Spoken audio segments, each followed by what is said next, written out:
नमस्कार विद्यार्थियों, आज हम पत्र करने जा रहे हैं। लेसन नंबर 5 हमने किया था डॉक्टर अब्दुल कलाम, जिसमें हमको एक पत्र दिया गया है।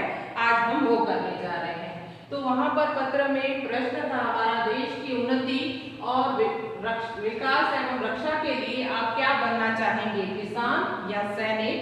कारण सहित अपने मित्र को पत्र लिखिए।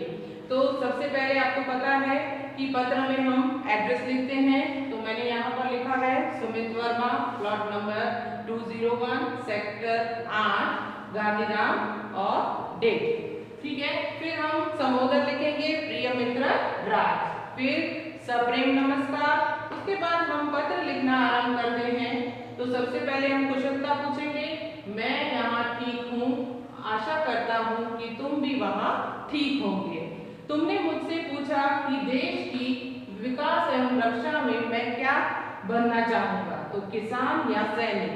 यदि जवान राष्ट्र का रक्षक है तो किसान हमारा अन्नदाता। तो हमारे देश के किसान और सैनिक दोनों ही महत्वपूर्ण हैं। फिर भी मैं तो किसान ही बनना चाहूंगा कि हमारे देश में जनसंख्या बढ़ती जा रही है।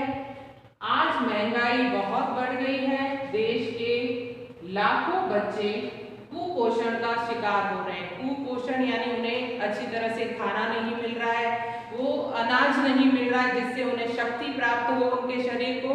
तो इसीलिए लिखा है कि कुपोषण के शिकार हो रहे हैं, यानी उनको प्रोटीन्स, विटामिन्स, कार्बोहाइड्रेट, ये सारी चीजें जो है वैसे अनाज नहीं प्राप्त हो रहे हैं। तो क्योंकि उनको जरूरी पौष्टिक आहार नहीं मिल रहा है, तो उन्हें 2 वक्त की रोटी मिले, इसलिए खूब मेहनत करूंगा। एक शिक्षित और जागरूक किसान बनकर खेती की नई पद्धतियां अपनाऊंगा और नए नए आधुनिक साधनों से खेती कर खूब अनाज पैदा करूंगा।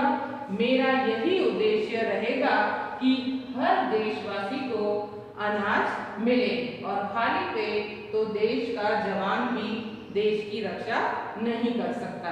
तो इसीलिए मैं तो किसान ही बनना चाहूंगा या किसान बनना ही पसंद करूंगा। तो इस तरह से लेटर लिखने के बाद हम अंत करते हैं। तो उसमें लिखते हैं, तुम्हारे माता पिता को मेरा प्रणाम कहना और छोटी बहन को प्यार देना। फिर हमने जिस तरफ एड्रेस लिखा था उसी तरह से हम लेटर खत्म करते वक्त लिखते हैं, तुम्हारा मित्र सुमित वर्मा। तो ये हमारा लेटर है। अब मैं आपको एक और स्टोरी बताऊंगी जिसमें आपको स्टोरी सुननी है, उसके बाद वो स्टोरी लिखनी भी है। तो ये स्टोरी आप पहले आउटलाइन देखें कि कहानी है आराम की कीमत। एक जंगली गधे का पालतू गधे को देखना, अच्छा खाना, अच्छा रहन सहन, ईर्ष्या, बधाई देना, पालतू गधे का फूला न समाना। अगले दिन पालतू गधे की पीठ पर बोझ, पीछे डंडा लिए हुए मालिक और पालतू गधे के विचारों में परिवर्तन, आराम की कीमत सीख। तो यह स्टोरी है आराम की कीमत, मतलब एक जंगली गधा और एक पालतू गधा। तो पालतू गधा यानी एक मालिक के यहाँ एक गधे को पाला गया था जो बड़े आराम से रहता था, और एक जंगली गधा था जो जंगल में यहाँ वहाँ भटकता रहता था। और उस जंगली गधे ने सोचा कि यह कितना खुशकिस्मत है, इसका मालिक इसे तरह तरह के भोजन देता है, कितना पेट भर के खा सकता है, और इस तरह मुझे तो अब भोजन के लिए यहाँ वहाँ ढूंढने के लिए जाना पड़ता है।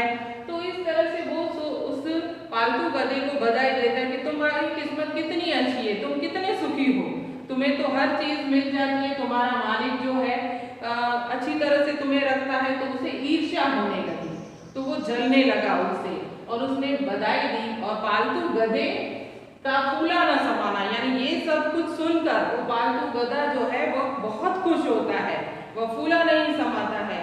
तो उसे खुशी होती है कि मैं कितना खुशकिस्मत हूँ, मुझे पेट भर खाना मिलता है, मुझे यहाँ वहाँ रखना नहीं पड़ता है।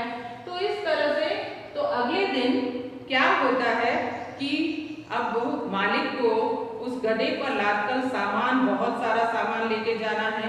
तो उस पालतू गधे के ऊपर इतना सामान में चल नहीं पाता और जैसे ही वह थक जाता है तो रुकता है और रुकने के बाद उसका मालिक उसे डंडे से पीटता है उसे आगे ले जाने के लिए।